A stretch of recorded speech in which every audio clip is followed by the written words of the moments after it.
Hello, hello, hello, and welcome. We are back, and we have Heinki with us, who is going to showcase us Deus Ex Human Revolution. And since we have met the incentive for the glitch showcase, you're also going to do that after the run. So introduce yourself and start whenever you like. Alright, I'll do introduction during the start. So 3, 2, 1, let's go. Alright, yeah, I'm Heinki. I'm going to showcase you Deus Ex Human Revolution. The first thing you see is we are starting from a save file. The reason for that is there is a 6-minute cutscene at the start of the game where you literally can't do anything. So you basically start the game and you have to listen to 6 minutes of talking. We don't like that and nobody likes that, so we skip that cutscene. We decided that for that in the community in 2014, and luckily since then we kept doing that. Anyways, Human Revolution is a really great game. It's like my first speed game, which I started in 2013, and we're gonna do quite a lot of glitches. So the first one is gonna happen soonish, where we are going to use a fire extinguisher. So the walls are paper thin, and the best thing about it is that they have only one-sided collisions. So that means I can go from one side to the other and then back in. So here, hello Barrett. We can just throw our a fire extinguisher at ourselves, and because of that I can just clip through the wall and go back inside from the other side. So we can abuse that technique quite a lot. At the start it's not as impressive because it's only saving like a couple of seconds, like 10 seconds in this case, but later on it will allow us to do a lot of bigger skips with boxes and such. And we're gonna do another one here where I'm going to take a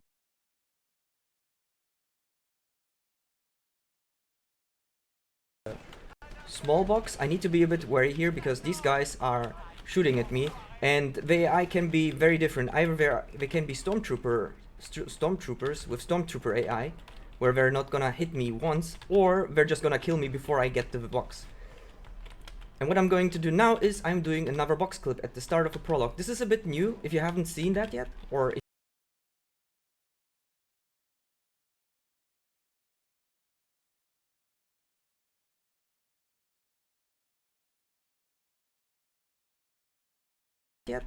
you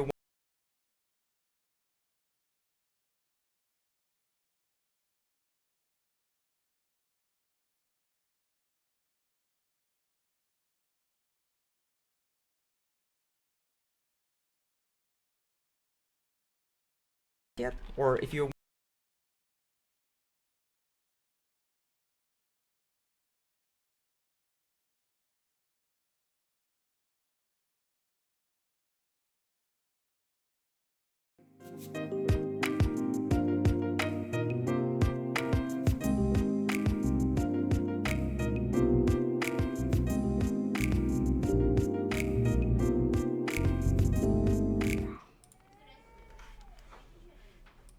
We are back. Hello.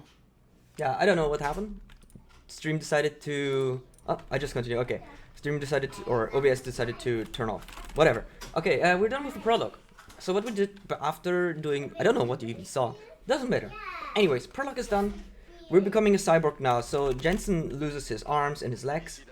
And now he gets like those super fancy new augmentations. So this is where cyberpunk basically happens. So now that we have augmentation, we have new abilities which we can use, and for those we need practice kits. So you can get practice kits by either fulfilling missions, where you get them as a reward, or once you get a level up. And how it works is like, you can do different things in the world, and you can see at the right, you can get experience for that. And we need certain practice kits later for certain skills, so that we can do more glitches. But for now, we are going to be in Seraph Industries, talking with Pritchard. He's basically fixing us right now, because like we saw that our augmentations have like flashes and such, and now he's basically recalibrating them so that they're working again. But yeah, here's not a lot to say. What you might have realized, like during the prologue, or also here, whenever I'm running, I'm jumping at the end, and then I'm continuing to run. The reason I'm doing this is basically every time I do this, I can keep my highest velocity up. So normally you need to wait for the stamina to regenerate, and when you're running you cannot regenerate it. But you can regenerate it while you're jumping, so you basically can infinite sprint that way. Might not be like a big case in this run, but you can save like 10 seconds in total for doing it consistently, so that is really nice. You can also see that because in some areas you can reach conversation conversations, which you normally wouldn't be able to. And this also saves a lot, like a second, which is nice. Like here, if I wouldn't have done that, I would be going to Malik right now, and I would still not start a conversation. So this is pretty nice. All right, so this is where the open world gaming kind of happens now. So you can decide if you want to go with a big gun or with a stealth gun, and you basically can decide how in Deus Ex which sort of gameplay you want. You want to play it stealthily, you want to go guns blazing, you want to go kill everyone or spare everyone. You can basically decide that now. So we get our first weapon, which is the revolver. It is very strong, that's why we need it. And here we do another clip where we go through the fence. And the reason for that is, first of all the enemies in this area doesn't spawn because we skipped the trigger, and it's also faster. And now what we can do is we can go and grab this box here and do a new trick. So this is a bit risky, or actually it's not. So I do a clip here, now I go into the corner. Once I hugged it, I go into roundabout and I die, unfortunate. So what I would have done is I would skip the entire lower floor and just go inside the next area, which is very, very nice, because that way I can just basically skip going through all the guards, going down the corridor, going through other parts of the level, and I just basically skip everything. Okay, there we go again, and it didn't work. Unfortunate. Luckily we have a save. Normally you cannot save here because you have Malik still flying away. But for some reason the game made an autosave. Normally that's not possible. So well, that was too fast. That was really cool that the game gave me an autosave, which I'm normally not having. Also, this is way easier than it looks. It's just you need to go at the edge of the other room while you're still out of bounds, and then you just go around and then you should be in bounds. But for some reason I cannot do that. Skill issues or something, I don't know. I can try to see if I can do a quick save now while I'm out of bounds. Then it should be easier. Okay, I can do actually a quick save. Then this makes things easier. There you go. And then you just go inbound. As I said, you need to do a light curving. It's not a big deal. Don't know why I couldn't do it, but doesn't matter. Anyways, so we're getting a concussion grenade. This is important for later on. And then we go here, and the first code we need to put is 1337. If you know it, you know it. And then once again we do some box clips. Here it's not as bad if I don't get it, because it would save optimally 7 seconds. But after 7 seconds in this contamination room, the doors will open and I can just go through. The important part is that I'm not getting seen by this camera, because normally you can see like it's moving, and it's still moving even though I'm in the other room. So if I'm not getting it properly, I will get detected and then I'll lose a lot of time. But everything worked fine, and I also got the second clip fine, and now we need to go. That is quite a lot of damage, which is scary, but we are fine. So yeah, we just sprint next to these guys, should be fine. Next area will be a bit troublesome because there's going to be a turret. I need to wait actually a bit for health, because otherwise I will die. And yeah, as you can see, it's shooting quite a lot of bullets at me and I need to pass through it. We're playing on the easiest difficulty, so we can tank some bullets but not a lot. And there's still a lot of areas where we need to be cautious. Like I said, like even in the prologue, the AI can either be very good or very bad. Regardless of that, so we just saw the guy getting his brain hacked and he killed himself, but it doesn't matter. So Seraph is saying like, who cares? Just rescue the hostages, we will take care of this later. And now we need to confront the leader of the terrorist group here. And we're gonna do that, but a bit differently. So first of all, hello, do a bit of manipulation. So there's like a staircase, and these guys heard us. So they all move up now. Whoops. Or almost all of them moved up. And because of that, I can just pass by them and they will ignore me. So that's pretty nice. Okay, now I need to remember to read, because reading gives you XP. And now I'm doing a trick called quick save, quick loading. So while I'm in the cutscene, I can quick save and quick load. So I skip the actual cutscene and the script. I can shoot the guy and basically now leave the helipad. So normally there is a conversation with him where you can decide, you can either immediately shoot him, you can either convince him to let the hostage go, or you can completely fail and he will kill the hostage and escape. But well, if we load into that scene, we can just shoot him, and then the game is like, oh yeah, he's dead. You're fine. Unfortunately, this is also the only instance where we can use that, so it's a bit weird. There have been some experiments going on here and there to try and figure out what is the cause of it or how we can manipulate it, but unfortunately we couldn't figure out any other scene. Regardless of that, so now we're back in the Seraph Manufactory. We need to talk with Pritchard, because we basically get one of the technologies back, which is called the Typhoon. The Typhoon is actually like a super weird weapon, honestly. Like, you throw mines around your own body and then you kill everyone while you do like a fancy animation. It's like, cool, I guess, but in a speedrun it's actually useful, but we're getting to that point. Anyway, so now we talked with Pritchard, we gave him the Typhoon, and now we need to talk with Seraph, our boss. And how the game handles loading triggers or different zones is basically through the elevators. Every time you take an elevator, you are loading the next scene and deloading the previous ones, basically to save memory. It's a pretty common technique in game development, but it's also like very interesting to see how they solved it in Human Revolution, because like for a game in 2012, I think, it was quite resource heavy and it looked pretty nice. Like, obviously not for today's standard. And for having an open world, which is also loading quickly, and they managed to do it through those triggers. They also did that technology in Tomb Raider Anniversary. It goes in the same direction. But before that, let's do a skip which is called Granny Skip. There you go. So this is the mother from Megan, who gets kidnapped at the start of the game. But we don't care, that's basically your girlfriend in this game. And she asked us to figure out what's happening and what's going on. But if I uncape the frame rate and I pull out the weapon, the game recognizes that I'm having a weapon out. And if you have normally a conversation with others, they will say like, hey, put that gun away, or they fear you. And we basically managed to skip the trigger for getting the mission by pulling out the gun, and then she's saying like, oh no, please don't shoot me, and then you can just leave. Otherwise you will have to do the which takes like 7 seconds. It's pretty neat.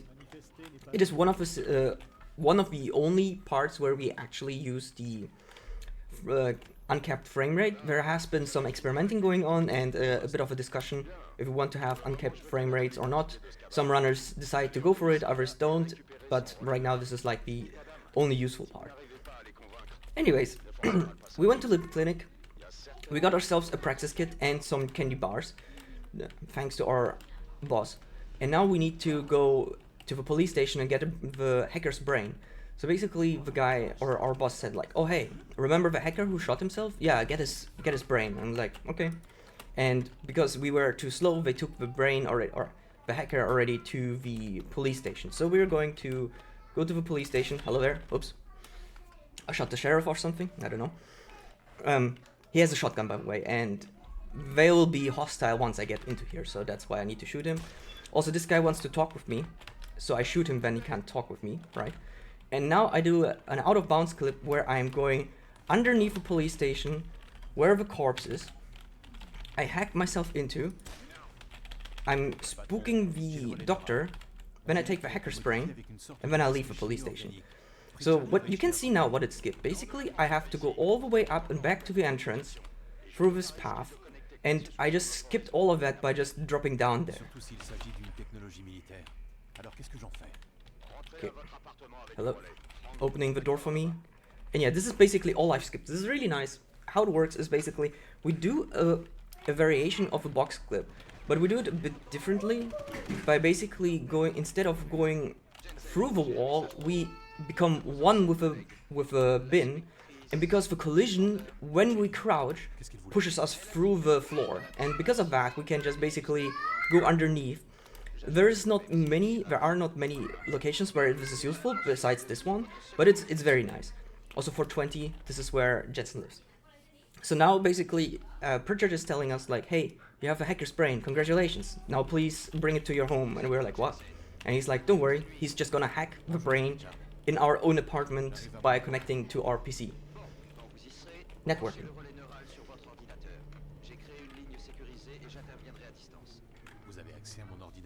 Once again, another loading trigger to load the next part.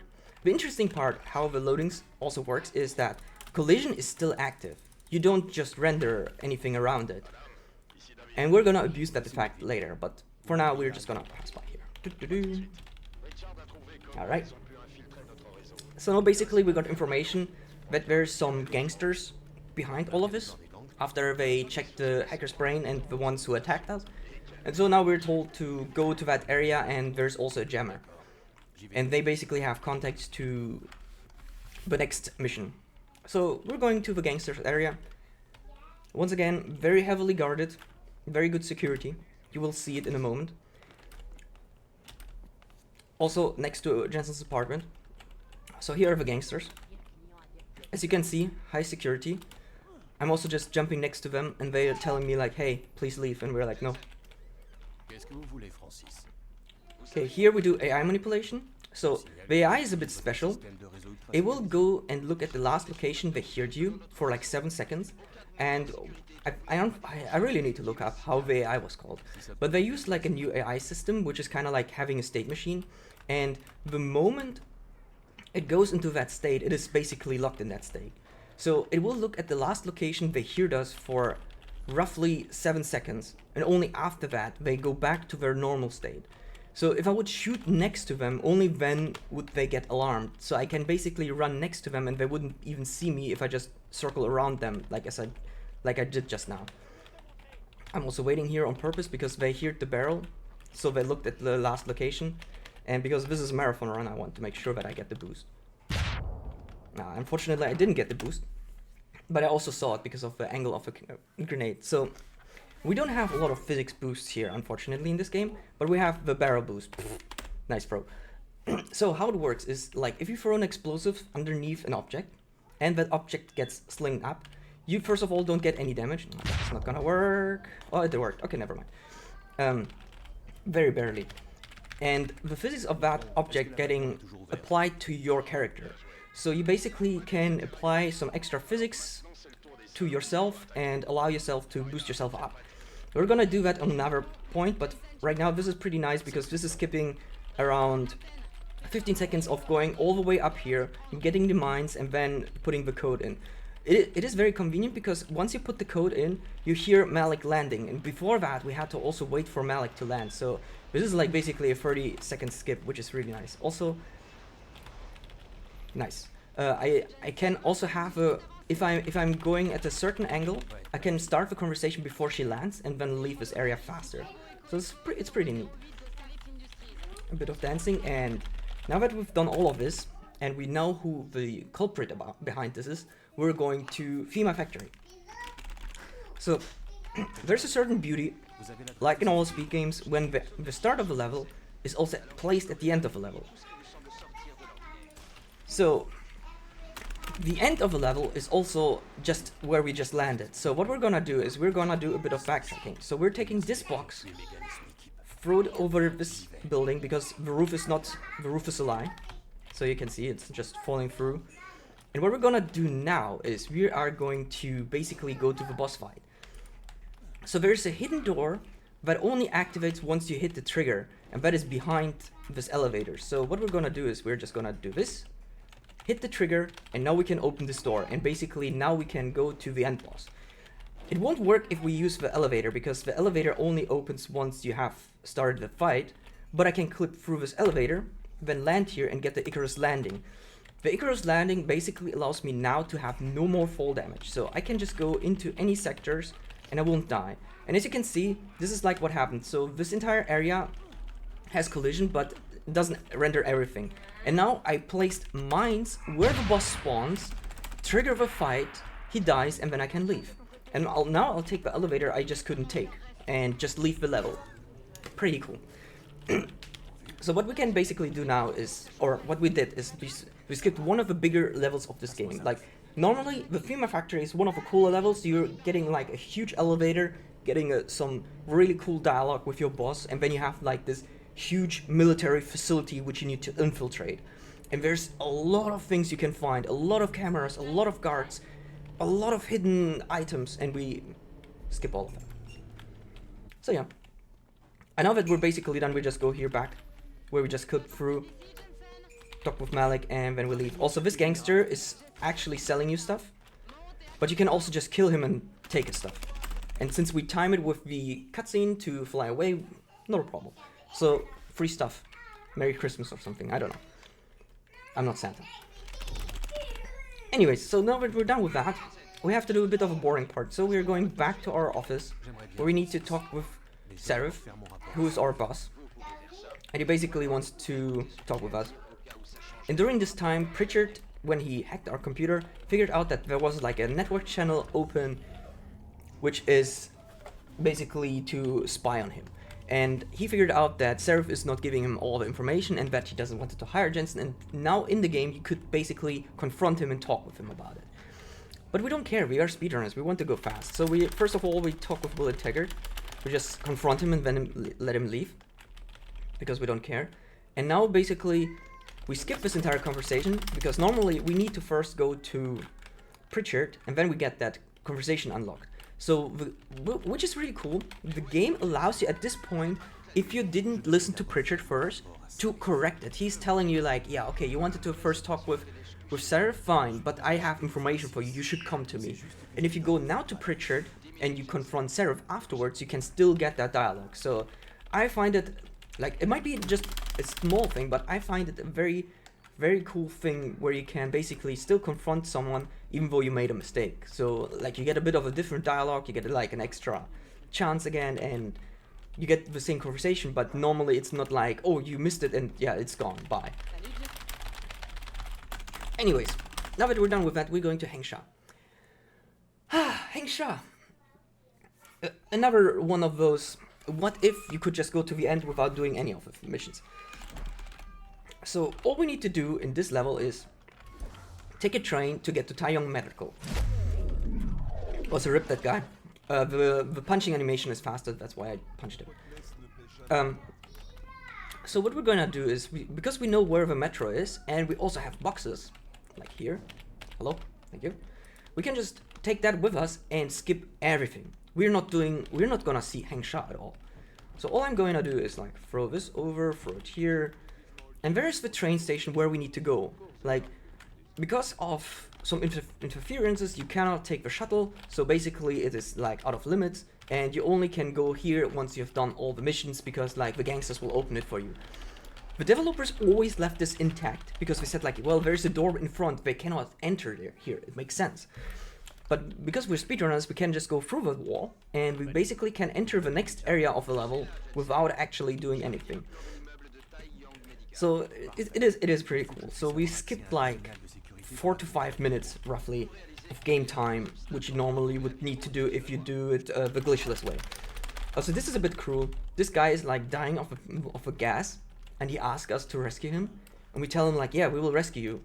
But the only reason we're saying that is because the dialogue is shorter, and then he leaves us alone. Also, that guy is, that guard would get alarmed. Then you can either convince him that you're allowed to go through here, or you need to give him money, or you basically kill him. Or you can shoot him before he starts the conversation, and then you don't care. And that's basically the option I went for. Okay, that was a bit damaging. And now we go up here, very stealthy. So now I need to take some painkillers, which is number 9. Okay, and now I have 125 health. So the interesting part is you don't have medikits in this game. You normally just need to wait and then you heal yourself back up to 100. But if you use like medkits or like the painkillers or the Hippostim, they give you a boost and immediately heal you, which is really nice. So I could immediately heal myself to 125 or to 250. And I can basically use that later for like, or abuse it as a healing item. We're gonna do that in a later position. But first of all, another fire extinguisher. So as I said before, we don't have a lot of physics boost, but there is another one coming up. And for this experiment, we're going to play a bit of MacGyver. We need a lot of health, so we have 125. We need a fire extinguisher, we need a mine, and we need the typhoon. And now we do crazy shit. So as I mentioned before, the Typhoon, as I said, really weird weapon, but very, very cool thing to do a glitch for. Hey Jaina! Wait Jaina. Okay, I'm getting handicapped by daughter holding my hand. Oh. So first of all, I do a little out of bounds trick with a fire extinguisher. Whoop! As you can see, it's gone. Then I go backwards and now I do the Typhoon. So as I mentioned before, the Typhoon is this weird blow up everything around you thing, and cool, I guess. But what it can do is it pushes you backwards and upwards. And my fire extinguisher is not there. That's unfortunate. But not a problem. So what it does is basically I can go out of bounds. And because I go out of bounds that way, whoops, I can go on top of the elevator where I have like... I cannot help you, Jaina, right now. Wait, Moisien. She wants me to cover her in her blanket. Okay, now it should be fine. And because of that, I can be on top of the elevator, and now we're going to do the next interesting boost, which is basically the elevator skip. So first of all, you can see the extinguisher is here, then I put it here, and now MacGyver time. So I put it on this line to align. When I put the mine underneath, I go behind it. I use this line as a reference. I step on it, and then ta-da! We boost ourselves up. Also nice teeth. Also the code here. And what I basically do is, because of this physics boost, and since the mine is perfectly placed on the spot I need it, and the fire extinguisher is very light, it will fly up much higher than a barrel. And we use that with the extra health to basically tank the damage. Sometimes you can do it damageless. It always depends on the angle of the fire extinguisher and where the mine explodes. And this allows us to basically skip a cutscene, running up an entire level, getting a stealth, like the stealth augmentation, so it can go through lasers and basically save like 30 seconds. Unfortunately, because this level is quite huge, they have this huge elevator loading trigger, so to make everything render fine and smoothly, they needed this longer elevator, so the entire upper floor can be loaded instantly, and the entire lower level will be completely gone. So this takes a while now, unfortunately. Ta-da! But as mentioned, like there will always be still collision, like for the bottom floor, but not for the top floor. But it doesn't matter at this point. Okay. So now we confront them and oh no! Oh my god, JC, a trap! Now we are throwing a concussion grenade to basically stun them. That is the reason. If you don't do that, you will die. Because there are two guys with miniguns, and then a lot of guys with shotguns plus machine guns, so chances of survival are low. And basically now we need to escape. And that is also not a problem. Because there's going to be a hangar, very conveniently. But before we can use the hangar, we need to basically press a button and fight these two big boxes. Oh, excuse me. But not a problem. So we just press the button, we just kill those two bots, and then we go over here and take a lot of candy. As I said, like in the future you need candy to refill your energy, which is the battery.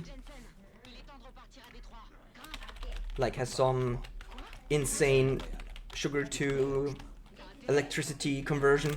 Wish I had that in today, would be pretty good. And yeah, now we're going to Picus Communications. Picus Communication is like the radio station or the newsletter. And the biggest shock, which I'm gonna say now, is like, oh no, the reporter is AI, oh no, it's basically the future. But before that, we're going out of bounds, and now we're gonna drop to the funicular, which is a big-ass elevator. So the fun thing with this part is, like, it is infamous for being a super stupid glitch, but it skips more than 2 minutes. So first, let me press this button, because I want the extra experience points. And now, after pressing the button, you don't need to press the button. The guy, Pritchard, is gonna say like, oh hey, you need to hold out for 2 minutes before you can take the funicular. And we're like, oh no, we need to survive somehow for 2 minutes. But what we can do is, tada, we can clip inside the funicular and take the funicular down. And because the funicular takes like 1.5 minutes to get to the bottom of the level, when we arrive at the bottom, in front of the boss roughly, Pritchard will say, hey, your elevator is there. And we're like, Joko knew we're already at the boss. But yeah, there's nothing I can do here. Just need to wait. Yeah, Jugachi, if you want to say something, say something. No, you're not here. Okay, never mind. You have nothing to say, I guess. So, just enjoy the psychosocial. I have all the things to say. Oh, okay. You're here. I summoned you. Yeah, but I have nothing to say. Okay, you can go. Bye.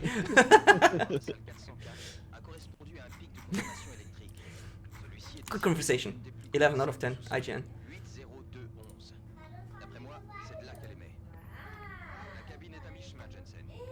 Just checking.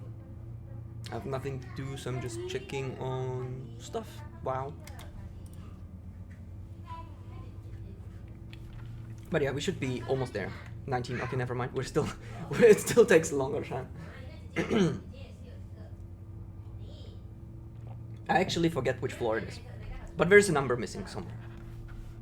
So 24, 25, 26, 28. Ah, there you go. 27 is missing.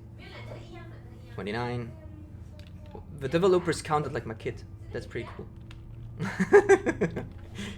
Oh, it can happen. There's a lot of numbers. So 32. Okay. So now there's high security. As you can see with that laser grid. I can just jump above it. And these guys can be very dangerous because, yeah, they have shotguns and a machine gun. But it doesn't matter. So we take this box. Yeah, there you go. Pritchard is saying like, oh, hey, your elevator is there. You can leave now. But we're already there. But the cool thing is, because I triggered the elevator and we're listening to him, it basically allows us to get extra XP points. Normally we don't need, but I like to take it. Also, this is Rihanna. Yelena. Oh, I forgot to loot the box. Ah, that's okay. So, yeah. I always need to remember that she's called Yelena, but I did so many jokes that I call her Rihanna that I always forget it. Okay, we don't need this. I'm just taking stuff. I don't care at this point. Okay. Now we have everything, and now I'm trying to do another cutscene trigger while Malik is landing. So I need to do it precisely. If I'm not going into this zone, I can still have a conversation before she lands. And I failed, unfortunately. And then I can use the outer wing to start the conversation, and then I can immediately leave once I'm here. But yeah, didn't work, so now we need to wait for the animation, and as you can see, I can only start the conversation after she landed for quite some time. As I said, it's not too bad. Could have been better. 11 out of 10, IGN or something.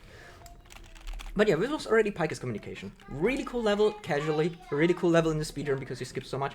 And a lot to discover. Like, not like Thema Factory where you have like this military facility, but still very, very cool. Okay. Once again, we're taking the Fire Extinguisher Express. Or for the first time, because this is faster than taking the actual elevator. And all we need to do is... Ah, yeah. Fail it.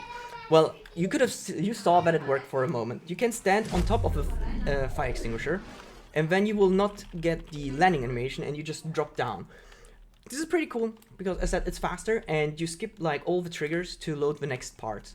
That's why like the inside or the interior looks a bit weird, because like all the collision is still there, but there's no rendering. But regardless of that, so we're just gonna go over here. And now we need to go to Seraph Manufactory. So normally, they want you to confront William Taggart. This is basically done by going to one of the conference halls and then basically talk with him while there's like a lot of news happening and whatsoever. But once again, the developers let the trigger in because they just blocked it. They put a huge wall in front of Seraph Manufactory with riots so that you cannot enter it. And then basically say like, oh, you have to go to the conference room. Well, once again, I have a big box. I know how to do stuff. So we're just gonna do that. So, first of all, get the box over here. Oh, hello. And you can see there's a big wall. But this big wall is nothing for me. So just clip inside the railing, and you can see that... Whoop, yeah, animations are broken, and some of them even disappear, because you're not supposed to see them at all. They're just running in the background, and then... you have like a small hole where you can see that. And as said, you can interact with this door, and once you do, the script says like, oh hey, you're done with the mission, okay cool, you're here again. Oh, excuse me. So what it basically does, it skips the entire conversation with Taggart and spawns us inside, because the game is like, oh yeah, you're done, okay fine. Because they didn't think about you triggering this. Oh yo, Jano, what's wrong? Also now I'm changing difficulty because it's too easy. Hey, nah. Daughter wants to sit on my lap. So basically now I'm changing the difficulty. This has a different reason, not because it's too easy, but because we want someone to die faster. So what we can do is, if you increase the difficulty, the damage multiplies. And because we want Malik to die faster, we increase the difficulty so the damage from the enemies are higher, and then we can leave faster. It's cruel, but welcome to speedrunning. So now we just need to go to Malik again, after figuring out that our boss is not home. And then we are getting into Hengsha. And in Hengsha there is going to be this ambush.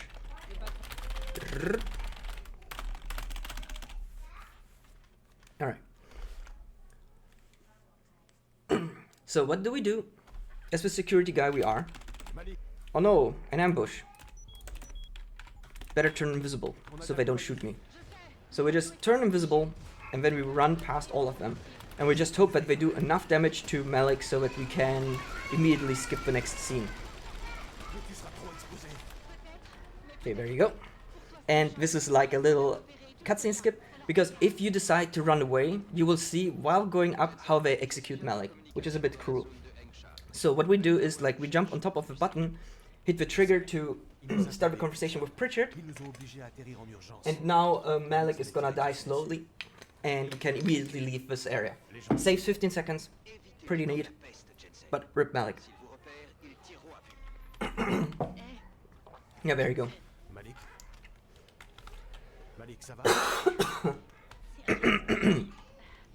Rest in pepperonis. I actually don't know if you can go back down here. Never tried it again. I mean, in my casual playthrough I rescued her and killed everyone, so I had no reason to go back down. But I never tried in the speedrun. If you go back down, I mean, she will be dead and the helipad will be destroyed, but if you can take a revenge or something like that. Anyways, so now everyone who is augmented in this game is experiencing glitches. This is done on purpose, because now what is going to happen story-wise is everyone's going to go crazy after getting an upgrade. So if you decide to get this fix, you will not have this new incentive idea. You will not have these glitches anymore, but once you start a certain boss fight, they will all appear and you will be seen. Should I open? Yeah, in a moment, Jaina. So basically, what was I saying? Oh yeah, so they basically use that to hack you, and then the fight will become harder. However, if you never get that, then you basically go into this boss fight, you see the boss press a button, and then Jensen's like, is something supposed to happen? And he's like, oh no, you didn't get the upgrade. And they're like, oh, I'm still gonna beat you. And then you start the fight. And the other time he's like, haha, you fell into our master hand, something like that. Or you use the speedrun way and you completely skip the boss. And we're gonna do that. Yeah, wait, Jaina, wait. Papa will open it in a moment. So first of all, we're just gonna run here. Duolingo's telling me to learn Russian. Oh no. Anyways, so we just go over here, turn invisible, and now we're going to the series. So this is the guy we were supposed to talk to in Hengsha at the first time, who is Tong, who's like the lead of the criminal organization. And basically he's helping us because we helped him before, because otherwise we wouldn't be able to even enter the train station. But we skipped all of that, so you can see that now he's a friend after we get into his hideout. Fun fact, when I played this casually, I knocked out all of his goons, and after going there they become your friends, and I was like, oops. Oh well. I basically looted all of their stuff and then they're friends, but doesn't matter. In any case, so now that we're done, we're going to the shipyard. We need to plant a bomb, and then we're going to Singapore. So if you have a director's cut, normally you would need to do a side mission from Tong, and after that you need to go to you will get to the missing link, which is basically an extra area. But we completely skip that because, well, we're running the original, so we're just getting immediately teleported to the next area. Casually, Director's Cut is a really cool game. Speedrun wise, it has a bit of a disadvantage because it's slower. The Missing Link is a cool DLC in my opinion, but the problem is just the 6-minute mission you get from Tong, because you need to basically just run back and forth to just have a conversation with a little boy and then go back, which is really slow. But it doesn't matter. So once again, we turn invisible because invisibility in this game is super broken.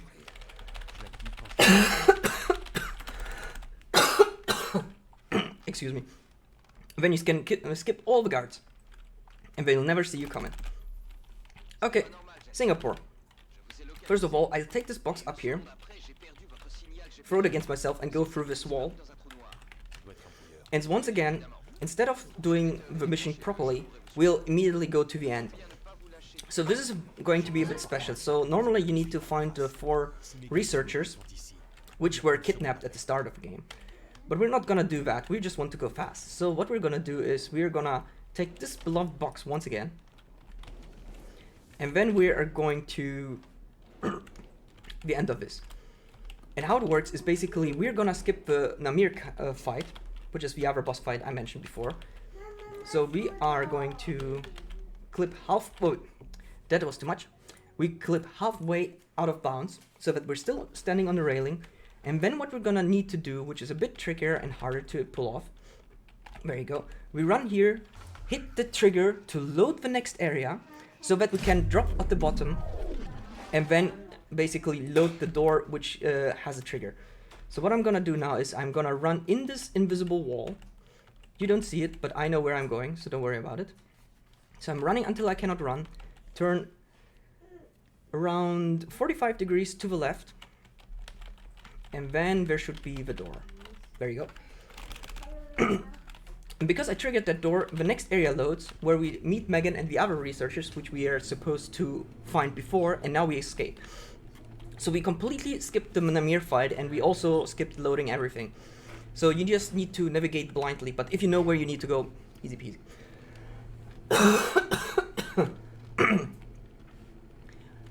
Even, here's the fun fact though. Even if you have to do the Namir fight, it is a joke. So normally when you try to punch bosses in melee range, they will immediately insta-kill you. They play an extra animation, and they have basically a flag so that this doesn't happen. For Namir, this is the same. However, for some reason, the flag is, well, not active. Which means, if he's jumping over a wall, that flag will be turned off, and then you just see him as a normal enemy and you can just punch him. I don't know why that is the case, but if you do that, you basically, once he goes up, you just punch him and you finish the boss fight. It's pretty funny. In all the other boss fights, you normally need explosives to kill him, but here you can just punch him in the face, which is very satisfying. I will show that afterwards. If I remember how to pull it off, actually. Yeah, I remember. It's been a couple of years, but I still know how to do stuff.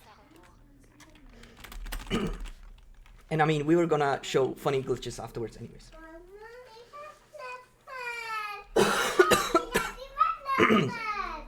Okay, Panchea. The last level of this game, goddamn huge. Like, multi levels, very many things to discover, very crazy layouts. It's a really cool thing. I like to explore it. There was only one problem. The developers went out of time before they had to ship the game. So unfortunately it started to end with a button press ending. So you need to find the certain people like William Taggart, Seraph, Hugh Darrow and so on, who have like different philosophies in which direction augmentations should go, and you can either decide which ending of them you want to have. So before you were supposed to find them and have conversations and then basically get convinced by them and do some sort of stuff. That was the first idea, but what they had to do is they put them in certain hideouts from the crazies, because now everyone who has an augmentation is crazy. And after that, we decided, okay, you can only press one of the 4 buttons after you talk with them, which is a bit unfortunate, but this is how it is. Also, we did something called Omega Clip, found by Nature Blink. I always want to mention that. There's just history why we named it like it is. But what we did is basically, we clip halfway through the door, but we cannot clip through the door at all, which is a bit of a problem. So we do it, we halfway clip through, then we do a typhoon, and because we're getting pushed upwards and backwards, we can go to the other side. You could, in theory, just clip on the side through, and then basically just hit the, just go to the next area. But for some reason, the trigger to load this entire compound is above the door, and you can only reach above the door once you do the typhoon. It will be moved down once you have a talk conversation with Darrow, but because we skipped Darrow, we cannot do that. Also, these guys are now crazy. As I mentioned before, everyone who has an augmentation is now crazy. So things become much, much harder.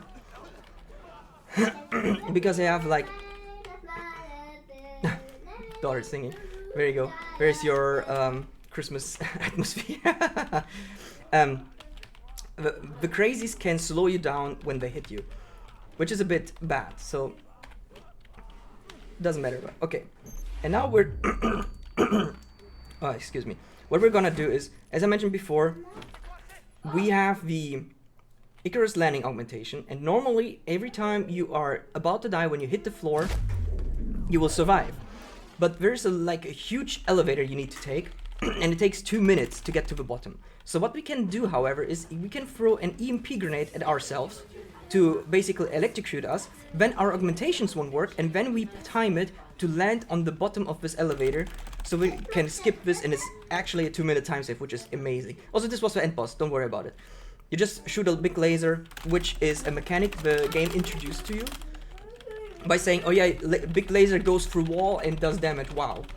And then you just basically kill all of them. But yeah, make yourself ready on time.